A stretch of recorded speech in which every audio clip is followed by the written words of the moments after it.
pernah tak bila Taki ambil environmental and health? Environmental and occupational health. Biasa orang panggil OSHA lah. OSHA, okay. Ada tak pernah ada moment Takia rasa ragu-ragu ataupun did I choose the right course?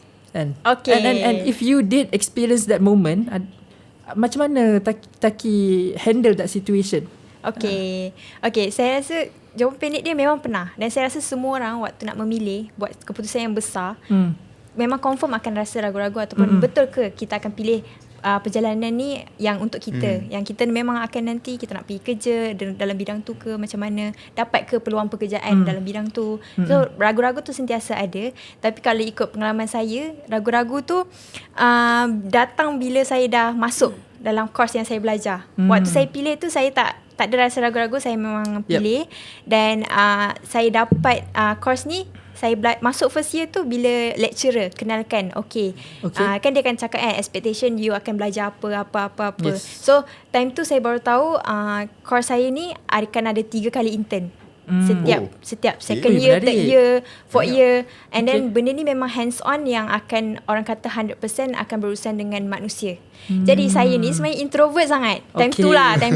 Saya macam kena cakap dengan manusia macam ni. Boleh lah kalau sikit-sikit. Tapi bila orang kata 100%, you need to handle people. Yalah, keselamatan pekerja kan. Yes. So kita jadi rasa macam mampu ke untuk kita nak bercakap dengan pekerja tu dengan baik. Kita nak mampu nak bawa diri kita untuk teruskan macam mana orang kata, untuk macam biar orang dengar cakap kita. Macam tu lah, sebab kita kena ingatkan orang kan. Macam tu. Kenapa kita rasa ragu-ragu tu adalah sebab kita sebenarnya orang kata pengetahuan kita adalah memang baru permulaan.